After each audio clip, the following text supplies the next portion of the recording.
ਆਉਂਦਾ ਲੋਕੀ ਮੇਰੇ ਘਰ ਦੇ ਸੁਨੇਹੇ ਦਿੰਦੇ ਸੀ ਮੈਂ ਕਹਿੰਦਾ ਲੈ ਜਾਓ ਲੈ ਜਾਓ ਹੁਣ ਮੇਰੇ ਕੋਲ ਕੁਝ ਵੀ ਨਹੀਂ ਰਿਹਾ ਕਿਉਂ ਕੋਈ ਆਉਂਦਾ ਵੀ ਨਹੀਂ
ਥੋੜਾ ਜਿਹਾ ਆ ਲੈ ਥੋੜੀ ਤਾਕਤ ਮਿਲੂਗੀ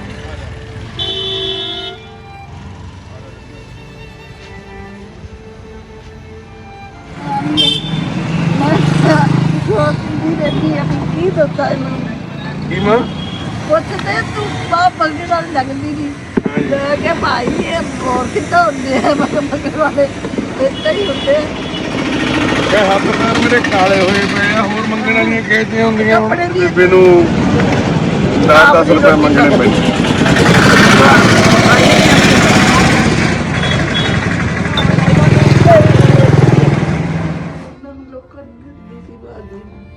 ਮੈਨੂੰ ਯਾਦ ਨਹੀਂ ਆਉਂਦਾ ਲੋਕੀ ਮੇਰੇ ਘਰ ਦੇ ਸੁਨੇਹੇ ਦਿੰਦੇ ਸੀ ਮੈਂ ਕਹਿੰਦਾ ਲੈ ਜਾਓ ਹੁਣ ਮੇਰੇ ਕੋਲ ਕੁਝ ਵੀ ਨਹੀਂ ਰਿਹਾ ਕਿਉਂ ਕੋਈ ਆਉਂਦਾ ਵੀ ਨਹੀਂ ਕੋਈ ਵੀ ਨਹੀਂ ਆਉਂਦਾ ਕਾਂਗਰਸ ਵਾਲੇ ਜੀ ਕੱਲ ਦੱਸਦੇ ਸੀ ਤੁਸੀਂ ਫਗਵਾੜੇ ਆਹੋ। ਕੀ ਸੀਗੇ ਉਦੋਂ ਦੱਸੋ। ਡਿਸਟ੍ਰਿਕਟ ਪ੍ਰੈਜ਼ੀਡੈਂਟ ਡਿਸਟ੍ਰਿਕਟ ਹਾਂ ਕਾਂਗਰਸ ਦੇ ਡਿਸਟ੍ਰਿਕਟ ਪ੍ਰੈਜ਼ੀਡੈਂਟ ਕਿੰਨੇ ਸਾਲ ਦੀ ਗੱਲ ਹੈ ਤੇ ਦਾ 30 ਸਾਲ ਕੀਤਾ ਕੰਮ ਮੈਂ ਕਿਸੇ ਨੂੰ ਕੀ ਨਾਂ ਲੈਂਦੇ ਹੁੰਦੇ ਸੀ ਤੁਹਾਡਾ ਉੱਥੇ ਵਾਲੀਆ ਕਿਹੜਾ ਕਰਮਜੀਤ ਵਾਲੀ ਪਰਮਜੀਤ ਘਰ ਵਾਲੇ ਦਾ ਕੀ ਨਾਂ ਸੀ ਕਰਮਜੀਤ ਵਾਲੀ ਚਰਨਜੀਤ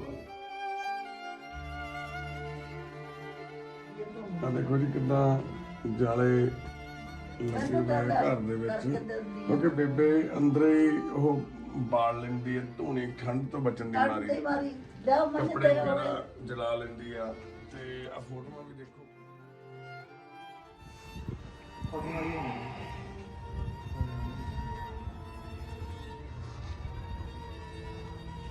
ਇਹ ਹੈਗਾ ਜੀ ਚਰਨਜੀਤ ਵਾਲੀਆ ਜੀ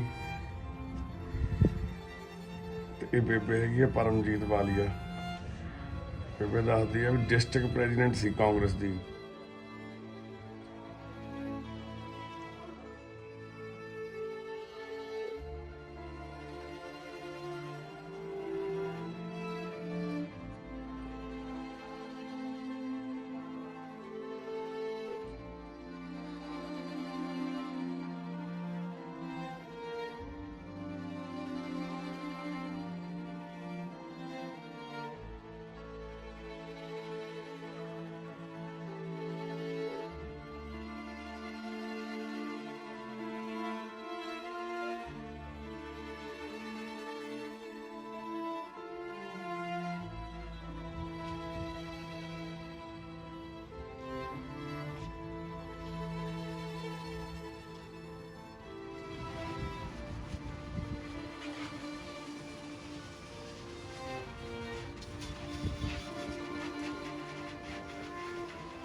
ਬੇਬੇ ਸਤਿ ਸ੍ਰੀ ਅਕਾਲ।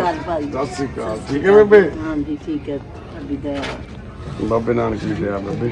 ਸਾਨੂੰ ਪਤਾ ਲੱਗਿਆ ਕਹਿੰਦੇ ਬੇਬੇ ਵੀ ਏਦਾਂ ਜ਼ਰੂਰਤਮੰਦ ਦਾ ਵੀ ਕੋਈ ਜ਼ਰੂਰਤ ਆ, ਅਸੀਂ ਦੇਖ ਕੇ ਆਈਏ। ਮੈਂ ਕਿਹਾ ਬੇਬੇ ਨੂੰ ਕਿਹੜੀ ਚੀਜ਼ ਦੀ ਜ਼ਰੂਰਤ ਆ? ਮੈਨੂੰ ਤਾਂ ਵਿਚਾਰਾ ਇਹ ਰੱਬ ਵੱਲੋਂ ਮਿਲ ਗਿਆ ਮੁੰਡਾ, ਮੰਗਦੀ ਫਿਰਦੀ ਸੀ ਮੈਂ ਤਾਂ, ਮੇਰਾ ਕੋਈ ਨਹੀਂ ਹੈਗਾ ਹੈ। ਇਹ ਮੇਰਾ ਕਹਿੰਦਾ ਚੱਲ ਘਰ ਦਿਖਾਓ। ਮੈਂ ਕਿਹਾ ਇਹ ਬੁੱਕ ਨਾ ਲੱਗ ਗਿਆ। ਮੈਂ ਕਿਹਾ ਚੱਲ ਤੈਨੂੰ ਘਰ ਦਿਖਾਉਂਦੀ ਹਾਂ। ਮੈਂ ਘਰ ਲੈ ਆਈ, ਤੀਸਰੇ ਦਿਨ ਮੈਨੂੰ ਰਾਸ਼ਨ ਦੇਣਾ। ਪਰਿਵਾਰ ਕਿੱਥੇ ਗਿਆ ਤੁਹਾਡਾ? ਪਰਿਵਾਰ ਉੱਪਰ ਗਿਆ ਸਾਰਾ। ਕਿਵੇਂ? ਬੱਚੇ 2 ਗੁੱਡੀਆਂ ਸੀਗੀਆਂ। ਹਾਂਜੀ। ਇੱਕ ਗੁੱਡੀ ਹੈਗੀ ਆ, ਉਹ ਸਹੁਰੇ ਆ। ਇੱਕ ਖਤਮ ਹੋ ਗਈ ਜਾਂ ਸਹੁਰਿਆਂ ਨੇ ਜਲਾਤੀ। ਅੱਛਾ। ਤੇ ਉਹ ਆਪ ਐਕਸੀਡੈਂਟ 'ਚ ਮਾਰਿਆ ਗਿਆ। ਤੁਹਾਡੇ ਘਰ ਵਾਲਾ? ਹਾਂ। ਤੇ ਕੋਈ ਹੋਰ ਦਿਓਰ ਜੇਠ ਕੋਈ ਨਹੀਂ ਆਉਂਦਾ? ਬੱਚੇ ਨੇ ਪੁੱਛਿਆ ਵੀ ਨਹੀਂ ਵੀ ਕਿੱਥੇ ਰਹਿੰਦੀ ਆ, ਕਿੱਥੇ ਨਹੀਂ ਤੂੰ। ਦੇਖੋ ਤੁਰ ਕੇ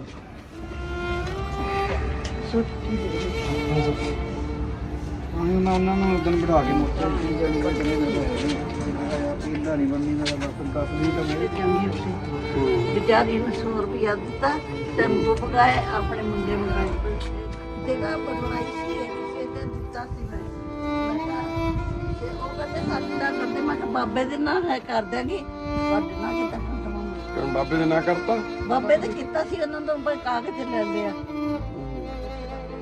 ਵਾਹਿਗੁਰੂ ਜੀ ਕਾ ਖਾਲਸਾ, ਵਾਹਿਗੁਰੂ ਜੀ ਕੀ ਫਤਿਹ। ਅੱਜ ਅਸੀਂ ਲੁਧਿਆਣੇ ਸ਼ਹਿਰ ਦੇ ਵਿੱਚ ਹੀ ਖੜੇ ਹਾਂ। ਸਾਡੀ ਟੀਮ ਦੇ ਮੈਂਬਰ ਆ ਬੰਟੀ, ਇਹ ਅੱਗੇ ਵੀ ਸਾਡੇ ਨਾਲ ਜੁੜਿਆ ਹੋਇਆ ਵੀਰ। ਸਿਮਰਨ ਦੀ ਸੇਵਾ ਵੀ ਵੀਰ ਇਹਦੇ ਰਾਹੀਂ ਪਤਾ ਲੱਗਿਆ ਸੀ ਸਾਨੂੰ, ਉਹਦੇ ਬਾਰੇ ਵੀ, ਬੱਚੀ ਬਾਰੇ। ਉਦੋਂ ਅੱਜ ਤੋਂ 2017 ਦੀ ਗੱਲ ਆ। ਤੇ ਅੱਜ ਇਹਨੇ ਵੀਰ ਨੇ ਇੱਕ ਪਰਿਵਾਰ ਬਾਰੇ, ਇੱਕ ਮਾਤਾ ਜੀ ਬਾਰੇ ਦੱਸਿਆ। ਪਰਿਵਾਰ ਨਹੀਂ ਕਹਾਂਗੇ, ਇਕੱਲੀ ਮਾਂ ਰਹਿੰਦੀ ਹੈ ਵਿਚਾਰੀ, ਬੁੱਢੀ ਬਜ਼ੁਰਗ ਮਾਂ ਜਿਹੜੀ ਚੱਲ ਫਿਰ ਨਹੀਂ ਸਕਦੀ। ਤੇ ਇਸ ਕਮਰੇ ਦੇ ਵਿੱਚ ਰਹਿੰਦੀ ਹੈ ਬੇਬੇ ਉਹ।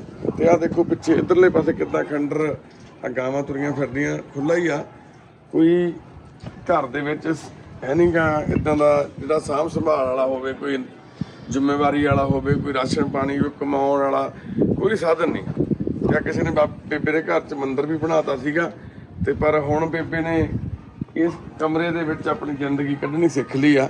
ਬੇਬੇ ਇੱਥੇ ਹੀ ਸੌਂਦੀ ਆ। ਦੇਖੋ ਕਿਵੇਂ ਵਾਸ਼ਰੂਮ, ਪਾਣੀ ਅੰਦਰ ਹੀ ਬੇਬੇ ਕਹਿੰਦੀ ਭਾਂਡੇ ਦੇ ਵਿੱਚ ਬਾਥਰੂਮ ਕਰ ਲੈਂਦੀ ਆ। ਮੈਂ ਫਿਰ ਡੋਰ ਵੀ ਦਿੰਦੇ ਆ ਬਾਹਰ ਆ ਕੇ, ਥੋੜਾ ਬਹੁਤਾ ਚੱਲ ਫਿਰ ਸਕਦੇ ਆ। ਤੇ ਬੰਟੀ ਨੂੰ ਅੱਜ ਤੋਂ ਮਹੀਨਾ ਕੁ ਪਹਿਲਾਂ ਮਾਤਾ ਜੀ ਮਿਲੇ, ਰੋਡ ਦੇ ਉੱਤੇ 10-10 ਰੁਪਏ ਮੰਗਦੇ ਸੀਗੇ ਦੁਕਾਨਾਂ ਵਾਲਿਆਂ ਤੋਂ। ਤੇ ਬੰਟੀ ਤੋਂ ਵੀ ਪੈਸੇ ਮੰਗੇ ਮਾਤਾ ਨੇ। ਤੇ ਇਹਨੇ ਬੰਟੀ ਨੇ, ਕਿਉਂਕਿ ਜਿਹਦੇ ਅੰਦਰ ਭਾਵਨਾ ਹੁੰਦੀ ਹੈ ਨਾ ਸੇਵਾ ਦੀ, ਫਿਰ ਉਹ ਤਹਿ ਤਿੱਕਰ ਜਾਂਦਾ। ਤਾਂ ਇਹਨੇ ਵੀਰ ਨੇ ਪੁੱਛਿਆ ਮਾਤਾ ਨੂੰ ਵੀ ਮਾਤਾ ਤੂੰ ਕਿਉਂ ਮੰਗਦੀ ਆ? ਉਹ ਕਹਿੰਦੀ ਪੁੱਤ ਮੈਂ ਮੰਗਦੀ ਹਾਂ, ਮੇਰੇ ਕੋਲ ਹੈ ਨਹੀਂ ਕੁਝ ਵੀ ਖਾਣ ਪੀਣ ਨੂੰ, ਵੀ ਮੈਂ 40-50 ਰੁਪਏ ਰੋਜ਼ ਮੰਗ ਲੈਂਦੀ ਆ, ਖਾ ਲੈਂਦੀ ਆ, ਫਿਰ ਮੰਗ ਲੈਂਦੀ ਆ। ਤੇ ਬੰਟੀ ਕਹਿੰਦਾ ਵੀ ਤੂੰ ਘਰੇ ਚੱਲ ਸਾਡੇ ਨਾਲ, ਮੈਂ ਆਪਦਾ ਘਰ ਦਿਖਾ ਬੇਬੇ। ਤੇ ਅੱਜ ਸਾਡੇ ਨਾਲ ਇਹਨਾਂ ਨੇ ਵੀਰਾਂ ਨੇ ਗੱਲ ਸਾਂਝੀ ਕੀਤੀ ਤੇ ਅਸੀਂ ਤੁਹਾਨੂੰ ਦਿਖਾਉਣੇ ਆ। ਮਾਤਾ ਪਰਮਜੀਤ ਕੌਰ ਵਾਲੀਆ ਆਪਣਾ ਨਾਂ ਦੱਸਦੇ ਨੇ। 2005 ਦੇ ਵਿੱਚ ਮਾਤਾ ਜੀ ਡਿਸਟ੍ਰਿਕਟ ਪ੍ਰੈਜ਼ੀਡੈਂਟ ਸੀ ਕਪੂਰਥਲੇ ਦੇ ਵਿੱਚ ਕਾਂਗਰਸ ਪਾਰਟੀ ਦੇ। ਅੱਜ ਉਸ ਮਾਤਾ ਦੇ ਹਾਲਾਤ ਨੂੰ ਦੇਖੋ, ਕਿਉਂਕਿ ਮਾਤਾ ਜੀ ਦੇ ਹਸਬੈਂਡ ਦੀ ਡੈਥ ਹੋ ਗਈ ਸੀਗੀ ਐਕਸੀਡੈਂਟ ਦੇ ਵਿੱਚ। ਉਸ ਤੋਂ ਬਾਅਦ ਇਕੱਲੀ ਜਾਂ 2 ਧੀਆਂ ਸੀ ਮਾਤਾ ਜੀ ਨੇ, ਉਹ ਵਿਆਹਤੀਆਂ। ਇੱਕ ਬੇਟੀ ਕੈਥਲ ਵਿਆਹੀ ਹੋਈ ਆ, ਜਿਹੜੀ ਛੋਟੀ ਬੇਟੀ ਆ। ਇੱਕ ਬੇਬੇ ਨੇ ਕੁੜੀ ਇੱਥੇ ਵਿਆਹੀ ਸੀ ਲੁਧਿਆਣੇ ਜ਼ਿਲ੍ਹੇ 'ਚ, ਉਹਨੂੰ ਦਾਜ ਦੇ ਲੋਭੀਆਂ ਨੇ ਮਚਾ ਕੇ ਅੱਗ ਲਾ ਕੇ ਮਾਰਤਾ ਸੀ ਤੇ ਮਾਤਾ ਨੇ ਉਹਨਾਂ ਦਾ ਵੀ ਕੇਸ ਲੜਿਆ, ਉਹਨਾਂ ਨੂੰ ਸਜ਼ਾ ਕਰਾਈ 3 ਜਾਣਿਆਂ ਨੂੰ।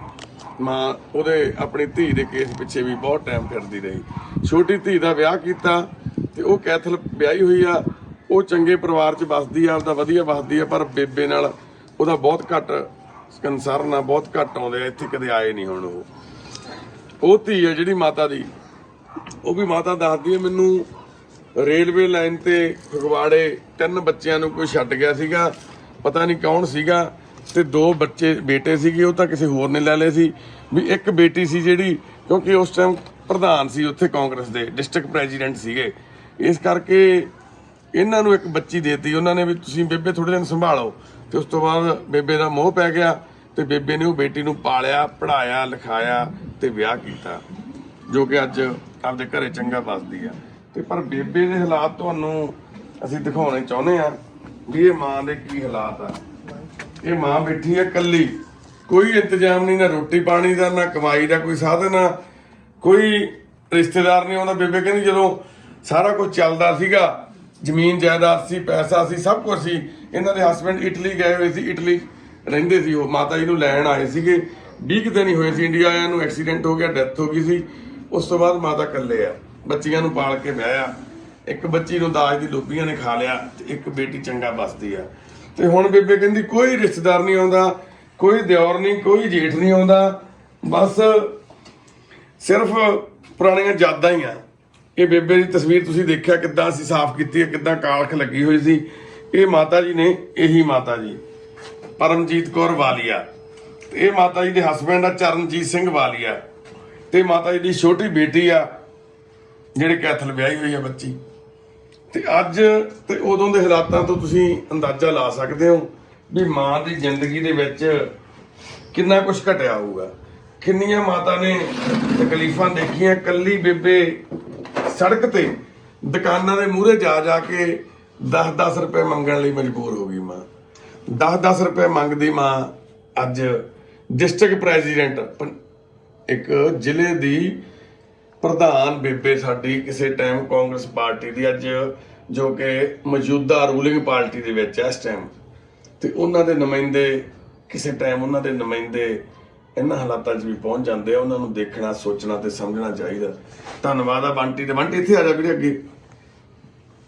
ਧੰਨਵਾਦ ਆ ਜਾਨੀ ਕਿ ਵੀਰ ਦੇ ਜਿਹਨੇ ਇਹ ਉਪਰਾਲਾ ਕੀਤਾ। ਦੇਖੋ ਮਾਤਾ ਤੋਂ ਚੱਲ ਵੀ ਨਹੀਂ ਹੁੰਦਾ। ਹੁਣ ਅਸੀਂ ਤੁਸੀਂ ਦੇਖਿਆ ਕਿੱਦਾਂ ਫੜ ਕੇ ਲੈ ਕੇ ਆਏ ਆ, ਮਸਾਂ ਖੁੰਡੀ ਨਾਲ ਤੁਰਦੀ ਆ। ਬੇਬੇ ਦੱਸਦੀ ਆ ਇੱਕ ਦਿਨ ਮੰਗਣ ਗਈ ਸੀ, ਘਰ ਹੀ ਭੁੱਲ ਗਿਆ ਆਪਦਾ, ਰਾਤ ਹੋ ਗਈ, ਰਾਹ 'ਚ ਕਿਤੇ ਗਲੀਆਂ 'ਚ ਭਟਕਦੀ ਰੋਂਦੀ ਫਿਰਾਂ ਵੀ ਮੇਰਾ ਘਰ ਕਿੱਥੇ ਗਿਆ, ਮੇਰਾ ਘਰ ਕਿੱਥੇ ਗਿਆ। ਉੱਥੇ ਕੁਛ ਸਿਆਣੀਆਂ ਸਾਡੀਆਂ ਭੈਣਾਂ ਸੀ, ਉਹਨਾਂ ਨੇ ਬੇਬੇ ਨੂੰ ਕੋਲੇ ਬਿਠਾਇਆ, ਪੁੱਛਿਆ ਕੀ ਗੱਲ ਹੋ ਗਈ। ਬੇਬੇ ਨੇ ਦੱਸਿਆ ਮੇਰਾ ਪੁੱਤ ਘਰ ਨਹੀਂ ਲੱਭਦਾ। ਤਾਂ ਫਿਰ ਉਹਨਾਂ ਨੇ ਆਪਦੇ ਬੇਟੇ ਦੀ ਡਿਊਟੀ ਲਾਈ, ਮਾਤਾ ਨੂੰ ਰਾਤ ਨੂੰ ਲੱਭ ਕੇ ਘਰੇ ਛੱਡ ਕੇ ਗਏ। ਇਸ ਹਾਲਾਤ 'ਚ ਬੇਬੇ ਕੋਈ ਪੈਨਸ਼ਨ ਵੀ ਮਿਲਦੀ ਹੈ ਤੈਨੂੰ? ਨਾ, ਕੋਈ ਪੈਨਸ਼ਨ ਵੀ ਨਹੀਂ ਮਿਲਦੀ, ਬੁਢਾਪਾ ਪੈਨਸ਼ਨ ਵੀ ਨਹੀਂ ਗੀ, ਕੋਈ ਕੁਛ ਨਹੀਂ। ਕਿਉਂਕਿ ਸਾਡੀਆਂ ਸਰਕਾਰਾਂ ਤਾਂ ਸਿਰਫ ਨਾਂ ਦੀਆਂ ਸਰਕਾਰਾਂ ਵਾ। ਸਾਡਾ ਜਿਹੜਾ ਸਿਸਟਮ ਆ ਨਾ, ਉਹ ਸਿਰਫ ਇੱਕ ਵੋਟ ਤੰਤਰ ਲਈ ਬਣਿਆ ਹੋਇਆ ਸਿਸਟਮ ਆ। ਉਹ ਕਿਸੇ ਦੇ ਕੰਮ ਨਹੀਂ ਆ ਸਕਦਾ। ਸਿਰਫ ਉਹਨਾਂ ਨੂੰ ਹੈਲਪ ਦਿੱਤੀ ਜਾਂਦੀ ਹੈ ਜਿਹੜੇ ਖਾਸ ਨੇ, ਜਿਹੜੇ ਕੁਰਸੀਆਂ ਦੇ ਨੇੜੇ ਤੇੜੇ ਘੁੰਮਦੇ ਨੇ, ਉਹਨਾਂ ਨੂੰ ਮਦਦ ਦਿੱਤੀ ਜਾਂਦੀ ਹੈ ਉੱਥੇ। ਇਹ ਮਾਂ ਡਿਸਟ੍ਰਿਕਟ ਪ੍ਰੈਜ਼ੀਡੈਂਟ, ਮੈਂ ਬਾਰ-ਬਾਰ ਕਹਿ ਰਿਹਾ, ਬੜੀ ਦੁੱਖ ਦੀ ਗੱਲ ਹੈ ਸਾਡੇ ਵਾਸਤੇ। ਬੇਬੇ ਤੁਸੀਂ ਜਦੋਂ ਇਹ ਤੁਹਾਡੇ ਹਸਬੈਂਡ ਸੀਗੇ, ਉਦੋਂ ਤੁਸੀਂ ਕੀ ਕੰਮ ਕਰਦੇ ਸੀ? ਮੈਂ ਕੰਮ ਕੋਈ ਵੀ ਨਹੀਂ ਕਰਦੇ ਸੀ। ਕੰਮ ਮੇਰੇ 2 ਲੱਗੀਆਂ ਸੀ ਕੰਮ ਕਰਨ ਵਾਲੀਆਂ ਜੀ। ਮੈਂ ਡਿਸਟ੍ਰਿਕਟ ਦਾ ਹੀ, ਥਾਣੇ ਟੱਪੇ ਦਾ ਹੀ, ਜਾਂ ਪਾਰਟੀ ਦਾ ਕੋਈ ਕੰਮ ਹੋਣਾ, ਮੀਟਿੰਗ ਹੋਣੀ, ਇਸ ਤਰ੍ਹਾਂ ਚੱਲੀ ਜਾਂਦੀ ਸੀ ਬਸ। ਫਿਰ ਡਾਕਾ ਵੀ ਪਿਆ ਮੇਰੇ ਘਰ। ਅੱਛਾ ਜੀ। ਦੁਪਹਿਰ ਨੂੰ 12 ਵਜੇ ਡਾਕਾ ਮਾਰਿਆ ਅੱਤਵਾਦੀਆਂ ਨੇ। ਮੈਂ ਉਹਨਾਂ ਨੂੰ ਝੂਠ ਬੋਲ ਦਿੱਤਾ। ਮੈਂ ਕਿਹਾ ਮੈਂ ਤਾਂ ਉਹਦੀ ਘਰ ਵਾਲੀ ਕੋਈ ਨਹੀਂ, ਮੈਂ ਤਾਂ ਉਹਦੀ ਭੈਣ ਆ, ਮੈਨੂੰ ਕੋਈ ਨਹੀਂ ਪਤਾ। ਕਹਿੰਦਾ ਰਾਫਲ ਦੇ। ਮੈਂ ਕਿਹਾ ਰਫਲ ਮੇਰੇ ਕੋਲ ਹੈ ਨਹੀਂ, ਮੈਨੂੰ ਕੀ ਪਤਾ, ਚਾਬੀ ਦੇ, ਚਾਬੀ ਵੀ ਨਹੀਂ ਹੈਗੀ ਮੇਰੇ ਕੋਲ। ਅੱਛਾ ਜੀ। ਫਿਰ ਉਹ ਇੱਕ ਡੰਡਾ ਮਾਰਿਆ, ਮੈਂ ਜਾਣ ਕਰਕੇ ਡਿੱਗ ਪਈ, ਉਹ ਰਫਲ ਲੈ ਗਏ ਜਾ ਕੇ। ਅੱਛਾ, ਘਰੋਂ ਨਾ ਭੁੱਲੇ। ਕਿੱਥੇ ਉਦੋਂ, ਕਿੱਥੇ ਰਹਿੰਦੇ ਸੀ ਤੁਸੀਂ ਉਦੋਂ? ਫਗਵਾੜੇ। ਤੁਹਾਡੇ ਸ਼ਹਿਰ ਦੀ ਗੱਲ ਆ ਜਾਂ ਪਿੰਡ ਸੀ ਕੋਈ? ਸ਼ਹਿਰ ਦੀ। ਬੇਬੇ ਸਹੁਰੇ ਕਿਹੜੇ ਪਿੰਡ ਸੀ ਤੇਰੇ? ਫਗਵਾੜੇ। ਸ਼ਹਿਰ 'ਚ ਹਾਂ ਕਿੱਥੋਂ ਦੇ ਵੱਜਦੇ ਆ ਸਹੁਰੇ ਤੇਰੇ? ਮੰਨ ਲਓ ਪਿੰਡਾਂ 'ਚੋਂ ਨਿਕਲ ਕੇ ਆਉਂਦੇ ਨਾ ਸ਼ਹਿਰਾਂ 'ਚ ਲੋਕ। ਨਹੀਂ, ਉਹ ਸ਼ਹਿਰ 'ਚ ਹੀ ਰਹਿੰਦੇ ਸੀ। ਕੀ ਵਾਲੀਆ ਪਰਿਵਾਰ ਸੀਗਾ? ਹਾਂ, ਸਹੁਰਾ ਸਾਹਿਬ ਤੁਹਾਡੇ ਕੀ ਕਰਦੇ ਸੀ? ਸੋਹਰਾ ਤਾਂ ਟੈਂਡਰ ਲੈਂਦਾ ਸੀ, ਕਾਹਦੇ? ਟਰੱਕਾਂ ਦੇ। ਟਰੱਕਾਂ ਦੇ ਟੈਂਡਰ ਲੈਂਦੇ ਸੀਗੇ। ਜਿਹਨੇ ਕਿ ਤਕੜੇ, ਵਧੀਆ ਤਕੜੇ ਪਰਿਵਾਰ ਸੀਗਾ। ਪਰਿਵਾਰ ਤਾਂ ਤਕੜਾ ਸੀਗਾ, ਉਹ ਕਤਲਾਂ 'ਚ ਪੈ ਗਿਆ ਸੀ। ਅੱਛਾ, ਕਤਲਾਂ 'ਚ ਪੈ ਸੋਹਰਾ ਮੇਰਾ, ਅੱਛਾ ਜੀ। ਉਹਨੇ ਕਤਲ ਕੀਤੇ, ਫਿਰ ਆਪ ਵੀ ਕਤਲ ਹੋ ਗਿਆ ਉਹ। ਅੱਛਾ, ਕਤਲ ਹੋ ਗਿਆ ਸੀ ਉਹਨਾਂ ਦਾ। ਬਦਮਾਸ਼ੀ ਲਾਈਨ 'ਚ ਸੀਗੇ ਉਸ ਟਾਈਮ। ਕੀ ਨਾਂ ਸੀ ਉਹਨਾਂ ਦੀ? ਭਜਨ ਸਿੰਘ। ਭਜਨ ਸਿੰਘ ਫਗਵਾੜੇ ਤੋਂ ਹੈ ਜੀ। ਤੇ ਦੇਖੋ ਕਿੱਡੇ ਪਰਿਵਾਰ ਦੇ ਵਿੱਚ ਮਾਂ ਨੇ ਵਿਆਹ ਕਰਾਇਆ। ਮਾਂ ਪੇਕੇ ਕਿੱਥੇ ਆ ਤੇਰੇ ਪੇਕੇ? ਉੱਥੇ ਹੀ ਸੀਗੇ, ਇਹ ਹੈਗੇ ਆ ਬਾਟੋ ਦੇ, ਸਾਡੇ ਮੇੜੀ ਗੇਟ ਸੀਗੇ। ਮਿਲੀ ਗੇਟ ਸੀ ਤੁਹਾਡੇ ਪੇਕਿਆਂ ਦਾ? ਤੁਸੀਂ ਵਾਲੀਆ ਹੀ ਆ ਪੇਕਿਆਂ ਤੋਂ ਵੀ? ਪਿੱਕੇ ਤੋਂ ਵਾਲੀਏ ਗਿਆ। ਵਾਲੀਆ ਹੀ ਆ ਪੇਕਿਆਂ ਤੋਂ ਵੀ।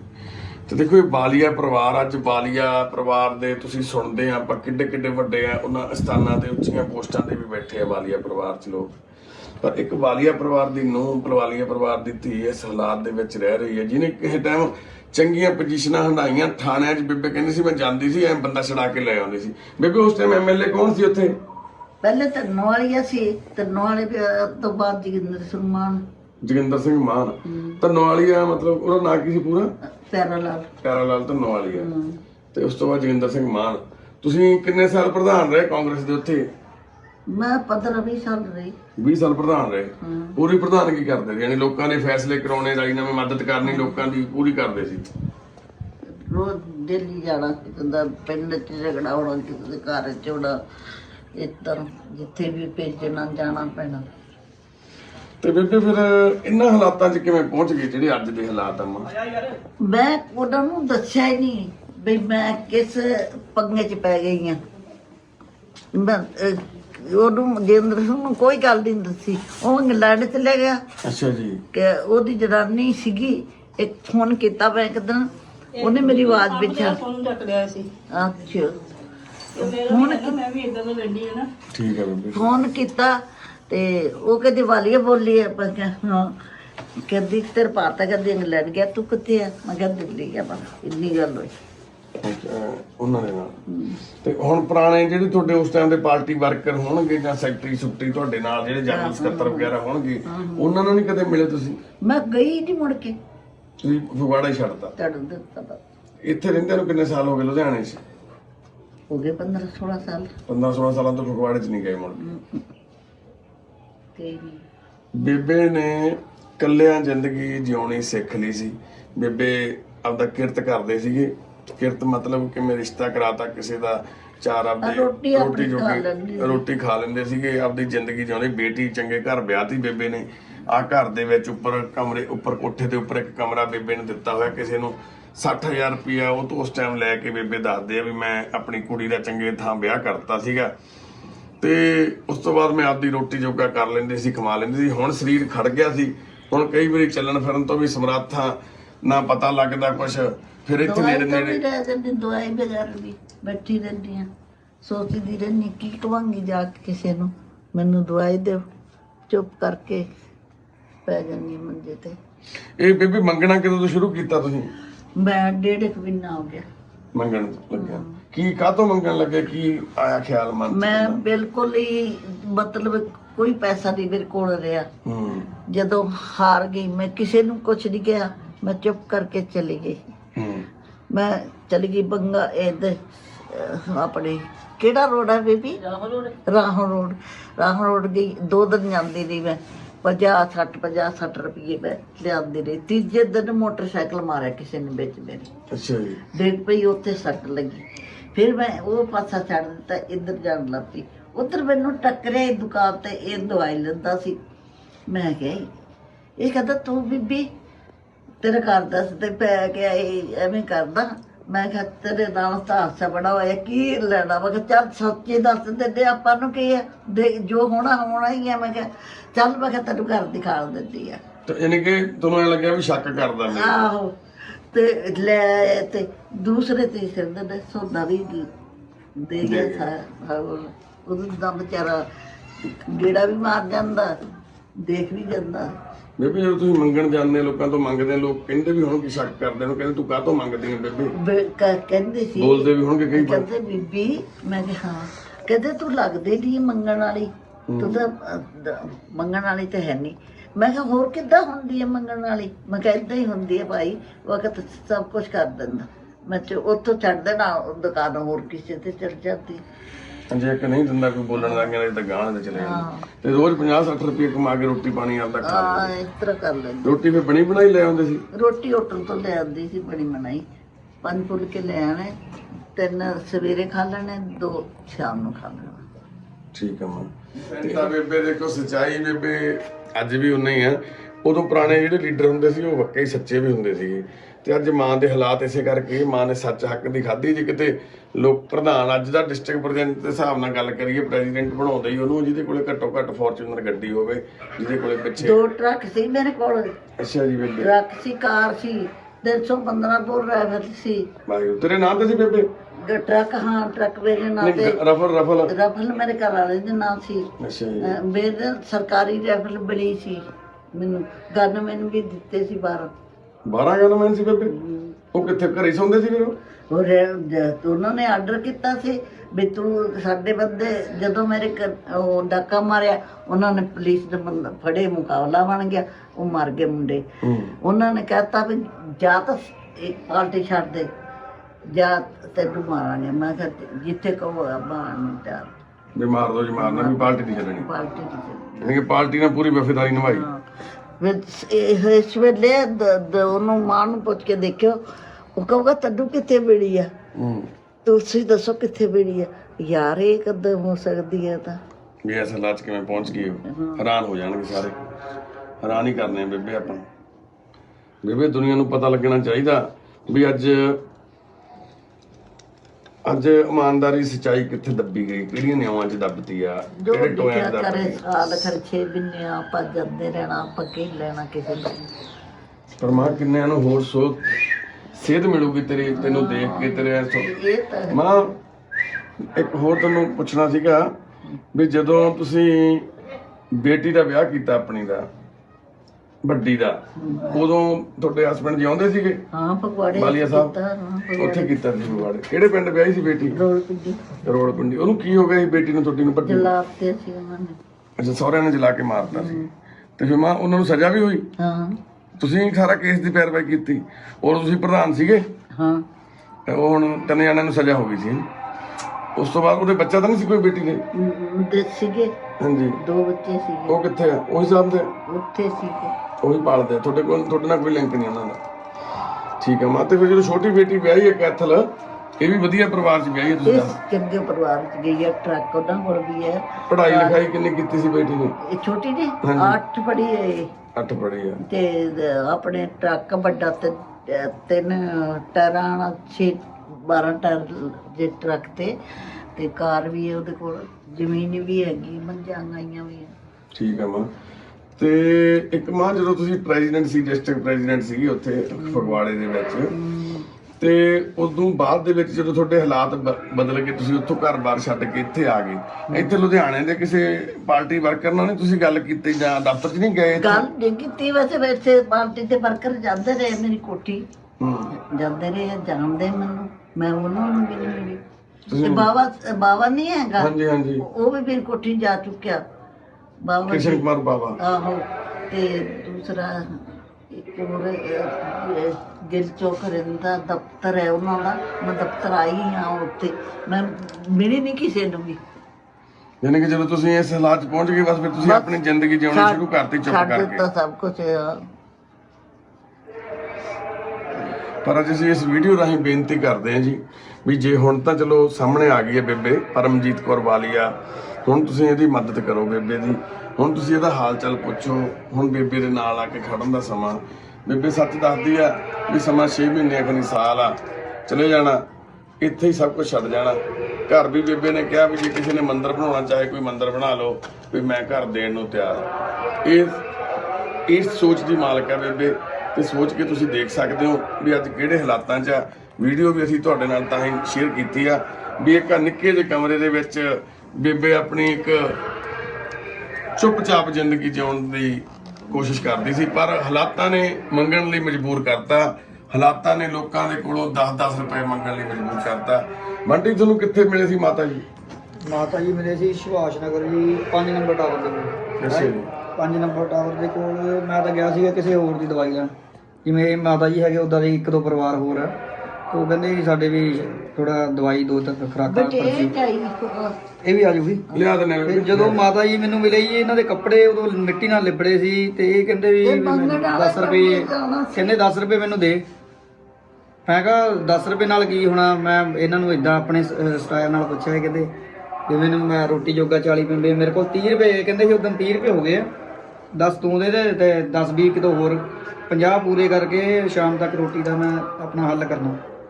ਮੈਂ ਇਹਨਾਂ ਨੂੰ ਕਿਹਾ, ਮੈਂ ਕਿਹਾ ਮਾਤਾ ਜੀ 10 ਰੁਪਏ ਮੈਂ ਦੇ ਕੇ ਤਾਂ ਚਲੇ ਜਾਊਂਗਾ, ਹੱਲ ਤੁਹਾਡਾ ਹੋਣਾ ਨਹੀਂ ਇੱਦਾਂ, ਵੀ ਤੁਸੀਂ ਮੈਨੂੰ ਆਪਣਾ ਘਰ ਹੀ ਦਿਖਾ ਦਿਓ ਇੱਕ ਵਾਰੀ, ਤੇ ਅਸੀਂ ਜਿਹੜਾ ਤਿਲ ਫੁਲ ਹੋਇਆ ਤੁਹਾਡੀ ਰਾਸ਼ਨ ਦੀ ਸੇਵਾ ਆਪਾਂ ਉੱਦਾਂ ਹਰ ਮਹੀਨੇ ਦੀ ਕਰ ਲਾਂਗੇ। ਇਹਨਾਂ ਨੇ ਸੋਚਿਆ ਵੀ ਕਿਤੇ ਮਜ਼ਾਕ ਕਰਦਾ, ਕਹਿੰਦੇ ਜੇ ਤੂੰ ਮਜ਼ਾਕ ਕਰਦਾ ਤਾਂ ਰਹਿਣ ਦੇ, ਜੇ ਸੱਚੀ ਦੇਖਣਾ ਘਰ ਤਾਂ ਮੈਂ ਤੈਨੂੰ ਘਰ ਦਿਖਾ ਦਿੰਦਾ। ਮੈਂ ਇਹਨਾਂ ਨੂੰ ਫਿਰ ਔਖੇ ਸੌਖੇ ਬਿਠਾ ਕੇ ਇੱਥੇ ਤੱਕ ਕਰ ਲਿਆ। ਜਦੋਂ ਦੇਖੇ ਹਾਲਾਤ ਫਿਰ ਮੈਂ ਕਿਹਾ ਮਾਤਾ ਆਪਣੀ ਜਗ੍ਹਾ ਸੱਚੀ ਹੈ ਇਸ ਟਾਈਮ। ਫਿਰ ਇਹਨਾਂ ਨੇ ਜਿਹੜੀ ਸਟੋਰੀ ਦੱਸੀ ਸੀਗੀ ਉਸ ਹਿਸਾਬ ਨਾਲ ਵਧੀਆ ਟਾਈਮ ਦੇਖਿਆ ਹੋਇਆ ਉਹਨਾਂ ਨੇ, ਪਰ ਹਾਲਾਤ ਦੇ ਹਿਸਾਬ ਨਾਲ ਉਹਨਾਂ ਨੂੰ ਪੈਸੇ ਮੰਗਣ ਤੇ ਮਜਬੂਰੀ ਸੀ ਵੀ ਰੋਟੀ ਖਾਣ ਲਈ ਕੁਛ ਨਾ ਕੁਛ ਤਾਂ ਕਹਿੰਦੇ ਕਰਨਾ ਪੈਣਾ।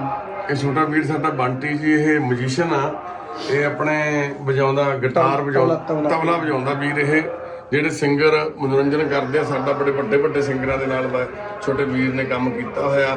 ਪਰ ਇਹਨੇ ਇੱਕ ਗਰੁੱਪ ਬਣਾਇਆ ਹੋਇਆ, ਸੰਗੀਤ ਪਰਿਵਾਰ ਗਰੁੱਪ। ਜਿੰਨੇ ਵੀ ਉਸ ਲਾਈਨ ਦੇ ਬੰਦੇ ਨੇ, ਮਿਊਜ਼ੀਸ਼ੀਅਨ ਜਾਂ ਹੋਰ ਸਿੰਗਰ ਵੀਰ, ਉਹਨਾਂ ਨੇ ਇੱਕ ਗਰੁੱਪ ਦੇ ਵਿੱਚ ਐਡ ਕੀਤਾ। 200 ਰੁਪਏ ਮਹੀਨੇ ਦਾ ਇਹ ਸਾਰੇ ਮੈਂਬਰ ਪਾਉਂਦੇ ਨੇ ਆਪਸ ਵਿੱਚ, ਇਕੱਠਾ ਕਰਕੇ 200 ਰੁਪਏ ਮਹੀਨੇ ਦੇ ਹਿਸਾਬ ਨਾਲ ਕਈ ਪਰਿਵਾਰਾਂ ਨੂੰ ਰਾਸ਼ਨ ਦਿੰਦੇ ਨੇ, ਇਦਾਂ ਦਿਆਂ ਨੂੰ ਜਿੱਦਾਂ ਦੀ ਬੇਬੇ ਆ। ਤੇ ਬੇਬੇ ਨੂੰ ਵੀ ਮਹੀਨੇ 1.5 ਮਹੀਨੇ ਦਾ ਉਦੋਂ ਰਾਸ਼ਨ ਦੇ ਕੇ ਗਿਆ ਵੀਰ ਇਹ। ਘਰ ਦੇਖਿਆ ਤੁਸੀਂ ਵੀ ਆਪਣੇ ਜ਼ਿੰਦਗੀ 'ਚ ਕਦੇ ਝਾਤ ਮਾਰਿਆ ਕਰੋ, ਜਦੋਂ ਕੋਈ ਤੁਹਾਨੂੰ ਸੜਕ ਤੇ ਕਿਤੇ ਕੋਈ 10 ਰੁਪਏ ਮਜਬੂਰ ਮਾਂ, ਕੋਈ ਬਜ਼ੁਰਗ ਮੰਗਦਾ ਮਿਲਦਾ ਨਾ, ਉਹਨੂੰ 10 ਰੁਪਏ ਦੇਣ ਦੀ ਬਜਾਏ ਉਹਦੀ ਹਾਲਤ ਦੇਖਿਆ ਕਰੋ ਵੀ ਕਿਉਂ ਮੰਗ ਰਿਹਾ। ਪਿੱਛੇ ਜਾ ਕੇ ਬੈਕ ਐਂਡ ਤੇ ਦੇਖਿਆ ਕਰੋ ਉਹਦੇ ਹਾਲਾਤ ਕਿੱਦਾਂ ਦੇ ਆ, ਕੀ ਉਹ ਸਹੀ ਲੋੜਵੰਦ ਹੈਗਾ। ਇਦਾਂ ਹੀ ਬੰਟੀ ਨੇ ਇੱਕ ਛੋਟੀ ਜਿਹੀ ਅਵੇਅਰਨੈਸ ਦਿਖਾਈ ਤੇ ਅੱਜ ਸਾਡੇ ਸਾਹਮਣੇ ਬੇਬੇ ਪਰਮਜੀਤ ਕੌਰ ਵਾਲੀਆ, ਡਿਸਟ੍ਰਿਕਟ ਪ੍ਰੈਜ਼ੀਡੈਂਟ ਕਾਂਗਰਸ ਪਾਰਟੀ ਦੇ 2005 ਦੇ ਵਿੱਚ ਫਗਵਾੜਾ ਤੋਂ ਤੇ ਕਪੂਰਥਲਾ ਡਿਸਟ੍ਰਿਕਟ ਤੋਂ ਸਾਹਮਣੇ ਆਏ ਨੇ। ਇਦਾਂ ਦੀਆਂ ਪਤਾ ਨਹੀਂ ਹੋਰ ਕਿੰਨੀਆਂ ਮਾਵਾਂ, ਕਿੰਨੇ ਹੋਰ ਬਜ਼ੁਰਗ ਸੜਕਾਂ ਤੇ 10-10 ਰੁਪਏ ਮੰਗ ਕੇ ਰੋਟੀ ਖਾਣ ਲਈ ਮਜਬੂਰ ਆ। ਅੱਜ ਸਾਡੇ ਪੰਜਾਬ ਦੇ ਹਾਲਾਤ ਤੁਸੀਂ ਸੋਚ ਸਕਦੇ ਹੋ, ਦੇਖ ਸਕਦੇ ਹੋ ਕਿੱਦਾਂ ਦੇ ਆ। ਸਮਾਜ ਦੀ ਸੋਚ ਨਿੱਘਰ ਚੁੱਕੀ ਆ। ਰਿਸ਼ਤੇਦਾਰ ਬੇਬੇ ਦੱਸਦੇ ਜਦੋਂ ਕੋਠੀ ਸੀ, ਗੱਡੀਆਂ ਸੀ, ਤੌਰ ਟੱਪਾ ਸੀਗਾ, ਸਾਰੇ ਹੀ ਆਉਂਦੇ ਸੀ, ਸਾਰੇ ਕੰਮ ਲੈਂਦੇ ਸੀ, ਸਿਫਾਰਸ਼ਾਂ ਕਰਾਉਂਦੇ ਸੀ, ਥਾਣੇ ਦਰਬਾਰੇ ਫੋਨ ਕਰਾਉਣੇ ਬੇਬੇ ਤੋਂ, ਸਾਰੇ ਕੰਮ ਕਰਾਉਣੇ। ਪਰ ਹੁਣ ਕੋਈ ਨਹੀਂ ਪੁੱਛਦਾ, ਹੁਣ ਕੋਈ ਨਹੀਂ ਕਹਿੰਦਾ ਪਰਮਜੀਤ ਵਾਲੀਆ ਨੂੰ ਵੀ ਤੈਨੂੰ ਕੁਝ ਚਾਹੀਦਾ। ਕੋਈ ਨਹੀਂ ਖੜਦਾ ਆ ਕੇ, ਨਾ ਦਿਓਰ, ਨਾ ਜੇਠ, ਨਾ ਭਰਾ, ਨਾ ਭਤੀਜੇ, ਨਾ ਕੋਈ ਮਾਮੇ, ਨਾ ਤਾਏ, ਨਾ ਚਾਚੇ, ਕਿਸੇ ਨੇ ਸਾਥ ਨਹੀਂ ਦਿੱਤਾ। 15-16 ਸਾਲਾਂ ਤੋਂ ਬੇਬੇ ਇੱਕ ਨਮੋਸ਼ੀ ਭਰੀ, ਇੱਕ ਬੰਦ ਜਿਵੇਂ ਕਮਰੇ ਦੇ ਵਿੱਚ ਜ਼ਿੰਦਗੀ ਜਿਉਣ ਲਈ ਮਜਬੂਰ ਆ। ਇੱਕ ਕਹਿ ਰਹੀ ਹੈ ਨਾ ਵੀ ਗੁੰਮਨਾਮ ਜ਼ਿੰਦਗੀ ਆ, ਇਹ ਗੁੰਮਨਾਮ ਜ਼ਿੰਦਗੀ ਜਿਉਂਦੀ ਹੈ ਬੇਬੇ। ਆਪਾਂ ਕਹਾਣੀਆਂ ਸਟੋਰੀਆਂ ਦੇ ਵਿੱਚ ਤਾਂ ਪੜ੍ਹਿਆ ਗੁੰਮਨਾਮ ਜ਼ਿੰਦਗੀ ਕੀ ਹੁੰਦੀ ਹੈ, ਇਹ ਹੈ ਗੁੰਮਨਾਮ ਜ਼ਿੰਦਗੀ। ਗੁੰਮਨਾਮ ਜ਼ਿੰਦਗੀ ਦੇ ਨਾਂ ਤੇ ਅੱਜ ਇਸ ਮਾਂ ਦੀ ਦਾਸਤਾਨ ਤੁਸੀਂ ਸੁਣੀ ਆ। ਇਸ ਮਾਂ ਦੀ ਦਾਸਤਾਨ ਬਾਰੇ ਤੁਸੀਂ ਸਮਝਿਆ, ਸੋਚਿਓ ਕੀ ਸਿੱਖਿਆ, ਤੁਸੀਂ ਕੀ ਸਿੱਖਿਆ ਇਸ ਮਾਂ ਦੀ ਇਸ ਦਾਸਤਾਨ ਤੋਂ। ਜ਼ਰੂਰ ਇੱਥੇ ਕੱਲੇ ਬਣਨ ਵਾਲੋ ਬੇਬੇ ਦੇ ਦੇਖੋ ਹਾਲਾਤ, ਵਿਚਾਰੀ ਕੱਲੀ ਇਸ਼ਨਾਨ ਵਗੈਰਾ ਨਹੀਂ, ਦੇਖੋ ਸਿਰ ਤੇ ਬਾਹ ਨਹੀਂ ਹੁੰਦਾ, ਸਰੀਰ ਤਾਂ ਲਾਂਦੀ ਨਹੀਂ ਸੀ। ਜਟਾਣਾ ਇਹ ਮਹੱਲੇ ਦੇ ਕੁਝ ਲੋਕਾਂ ਨੇ, ਭੈਣਾਂ ਨੇ ਨਵਾਇਆ ਇਹਨੂੰ, ਬੇਬੇ ਨੂੰ ਥੋੜੇ ਦਿਨ ਪਹਿਲਾਂ ਕੇਸਦਾਰ ਸਾਫ਼ ਕੀਤੇ ਆ। ਯਾਨੀ ਕਿ ਕੱਲੇ ਬੰਦਿਆਂ ਦੇ ਹਾਲਾਤ ਇਦਾਂ ਦੇ ਹੁੰਦੇ। ਮੇਰੀ ਦਾਦੀ ਹੋ ਸਕਦੀ ਹੈ, ਮੇਰੀ ਨਾਨੀ ਹੋ ਸਕਦੀ ਹੈ, ਮੇਰੀ ਮਾਂ ਹੋ ਸਕਦੀ ਹੈ, ਇਦਾਂ ਦੇ ਹਾਲਾਤ ਕਿਸੇ ਨਾਲ ਵੀ ਹੋ ਸਕਦੇ ਆ। ਪਰ ਸਾਨੂੰ ਸਮਝਣਾ ਚਾਹੀਦਾ ਵੀ ਅਸੀਂ, ਸਾਡੀ ਜ਼ਿੰਮੇਵਾਰੀ ਕੀ ਬਣਦੀ ਹੈ, ਅਸੀਂ ਸਮਾਜ ਨੂੰ ਕੀ ਦੇ ਰਹੇ ਹਾਂ, ਸਾਡੀ ਕੀ ਦੇਣ ਆ ਸਮਾਜ ਨੂੰ। ਇਹ ਬੇਬੇ ਦੀ ਸਮਾਜ ਨੂੰ ਕਿੱਡੀ ਵੱਡੀ ਦੇਣ ਸੀ ਵੀ ਇਹਨੇ ਇੰਨਾ ਸਮਾਂ ਜ਼ਿੰਦਗੀ ਦਾ, ਕਿੰਨੇ ਸਾਲ ਬੇਬੇ ਪਾਰਟੀ 'ਚ ਕੱਢਿਆ ਤੁਸੀਂ? 20 ਸਾਲ, 15-20 ਸਾਲ ਬੇਬੇ ਨੇ ਪਾਰਟੀ ਦੇ ਵਿੱਚ ਕੱਢਿਆ, ਪੂਰੀ ਧੜੱਲੇ ਦੇ ਨਾਲ ਕੀਤਾ ਸਾਰਾ ਕੁਝ। ਉਹ ਕਾਲਾ ਦੌਰ ਵੀ ਦੇਖਿਆ, ਪਰ ਅੱਜ ਜਿਹੜਾ ਦੌਰ ਦੇਖ ਰਹੀ ਹੈ ਨਾ ਬੇਬੇ, ਇਹ ਤਾਂ ਰੱਬ ਦੁਸ਼ਮਣ ਨੂੰ ਵੀ ਨਾ ਦਿਖਾਵੇ ਕਿਸੇ ਨੂੰ। ਆਹੀ ਬੇਬੇ ਕੋਲੇ ਯਾਨੀ ਕਿ ਜਮਾ ਪੂੰਜੀ ਹੈ ਜੀ, ਜਿਹੜੀ ਬੇਬੇ ਵਿਚਾਰੀ ਜਿਹਦੇ ਸਿਰ ਤੇ ਜ਼ਿੰਦਗੀ ਜਿਉਂਦੀ ਆ। 10-10 20 ਰੁਪਏ ਮੰਗ ਕੇ ਲੈ ਕੇ ਆਉਂਦੀ ਆ ਪਰਮਜੀਤ ਕੌਰ ਵਾਲੀਆ। ਆ ਜਵਾਈ ਦਾ ਨੰਬਰ ਆ, ਕੁੜੀ ਦਾ ਨੰਬਰ ਆ।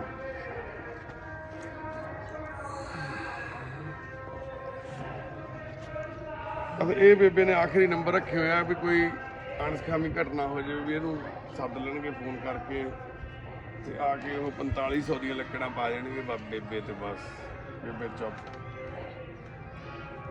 ਆ ਗੁਰਦੁਆਰਾ ਸਾਹਿਬ ਆ ਬਿਲਕੁਲ ਨੇੜੇ, ਤੁਸੀਂ ਆਵਾਜ਼ ਸੁਣ ਰਹੇ ਹੋ, ਕੀਰਤਨ ਹੋ ਰਿਹਾ, ਤੁਹਾਡੇ ਜਿੱਥੇ ਲੱਗੇ ਹੋਏ ਆ। ਜਾਣੀ ਕਿ ਇੰਨਾ ਕੁਛ ਹੋਣ ਦੇ ਬਾਵਜੂਦ ਸਾਡੇ ਧਾਰਮਿਕ ਜਗ੍ਹਾਵਾਂ ਚਾਹੇ ਮੰਦਿਰ ਆ, ਮਸਜਿਦਾਂ, ਗਿਰਜੇ ਆ, ਪਰ ਉੱਥੇ ਇਦਾਂ ਦੀਆਂ ਮਾਵਾਂ ਨੂੰ ਉਹ ਆਸਰਾ ਨਹੀਂ ਮਿਲਦਾ। ਉੱਥੇ ਕਿਸੇ ਦੇ ਦੁੱਖ ਦਰਦ ਨੂੰ ਨਹੀਂ ਪਛਾਣਦੇਗੇ ਉਹ। ਪਰ ਸਾਨੂੰ ਇਹ ਸੋਚਣਾ ਚਾਹੀਦਾ, ਦੇਖਣੀ ਚਾਹੀਦੀ ਹੈ ਗੱਲ ਵੀ ਗੁਰੂ ਘਰ ਵੀ ਜੇ ਉਹ ਆਸਰਾ ਨਾ ਮਿਲੇ ਇੱਕ ਲੋੜਵੰਦ ਨੂੰ, ਇੱਕ ਬੇਸਹਾਰੇ ਨੂੰ, ਤਾਂ ਫਿਰ ਹੋਰ ਕਿੱਥੇ ਮਿਲੂਗਾ। ਗੁਰੂ ਦਾ ਘਰ ਆ ਉਹ, ਤੇ ਗੁਰੂ ਦੇ ਘਰ ਵੀ ਜੇ ਖੈਰ ਨਾ ਮਿਲੇ ਤਾਂ ਹੋਰ ਕਿੱਥੋਂ ਮਿਲੂਗਾ। ਵਾਹਿਗੁਰੂ ਜੀ ਕਾ ਖਾਲਸਾ, ਵਾਹਿਗੁਰੂ ਜੀ। ਠੀਕ ਆ ਮਾਂ, ਜਾਣੇ ਅਸੀਂ ਆ, ਰੱਖ ਲੈ ਪੈਸੇ। ਦੂਜੇ ਪੈਸੇ ਕਿੱਥੇ ਰੱਖਤੇ ਤੂੰ? ਮੇਰੇ ਕੋਲ ਹੀ ਆ। ਆਲੇ ਚ ਪਾਲੇ ਪਾਸਿਓਂ ਆ ਕੇ ਮੁੰਡੇ ਨਸ਼ੇ ਵਾਲੇ ਰਾਤ ਨੂੰ ਨੇਲ ਸਵੇਰੇ ਬੇਬੇ ਦੇ ਘਰ ਚੋਂ ਆ ਕੇ ਸਮਾਨ ਸਮੂਨ ਚੱਕ ਕੇ ਲੈ ਜਾਂਦੇ ਆ। ਆਧਾਰ ਕਾਰਡ ਵੀ ਬੇਬੇ ਦਾ ਕੋਈ ਲੈ ਗਿਆ ਚੱਕ ਕੇ, ਫੋਨ ਵੀ ਬੇਬੇ ਕਹਿੰਦੀ ਮੇਰਾ ਚੋਰੀ ਹੋ ਗਿਆ। ਯਾਨੀ ਕਿ ਇਸ ਹਾਲਾਤ ਦੇ ਵਿੱਚ ਵੀ ਬੰਦੇ ਪਤਾ ਨਹੀਂ ਕਿਹੜੀ ਸੋਚ ਦੇ ਮਾਲਕ ਆ ਉਹ। ਇਹਨਾਂ ਦੇ ਘਰਾਂ 'ਚ ਵੀ ਚੋਰੀਆਂ ਹੋਈ ਜਾਂਦੀਆਂ, ਇਹਨਾਂ ਦੇ ਘਰ 'ਚ ਖਾਣ ਨੂੰ ਵੀ ਕੁਛ ਨਹੀਂ। ਜਿਹੜੀ ਬੇਬੇ ਸ਼ਾਮ ਨੂੰ 20-50 ਰੁਪਏ ਮੰਗ ਕੇ ਲਿਆ ਕੇ ਰੋਟੀ ਖਾਂਦੀ ਆ, ਉਹਦੇ ਘਰੇ ਵੀ ਚੋਰ ਆ ਜਾਂਦੇ ਆ। ਕਿੱਦਾਂ ਦਾ ਪੰਜਾਬ ਆ ਸਾਡਾ। ਇਹ ਬੇਬੇ ਦਾ ਘਰ ਆ, ਆ ਬੇਬੇ ਦੀ ਰਾਸਤਾ। ਇੱਧਰ ਦੇਖੋ ਕੂੜੇ ਦੇ ਕਿਵੇਂ ਢੇਰ ਲੱਗੇ ਪਏ ਆ, ਕਿਉਂਕਿ ਬੰਦੇ ਇਹਨੂੰ ਹੁੰਦੇ ਆ ਕਿ ਲਵਾ ਦਈਏ ਕਈ ਵਾਰੀ ਘਰ ਜਾ ਕੇ ਨਾ ਜੀ ਉਹ ਘਰ ਸਾਡਾ ਉਹ ਸਾਹਮਣੇ ਮੇਰੇ ਕੱਪੜੇ ਪਸਤਾ ਇਹ ਧੋਤੇ ਹੋਏ ਕੱਪੜੇ ਵੀ ਧੋ ਦੇਈਦੇ ਇਹਨਾਂ ਦੇ। ਚੰਗੀ ਗੱਲ ਆ। ਇੰਨੀ ਹੈਲਪ ਹੋ ਸਕਦੀ ਹੈ ਕਰੀ ਦੀ ਹੈ।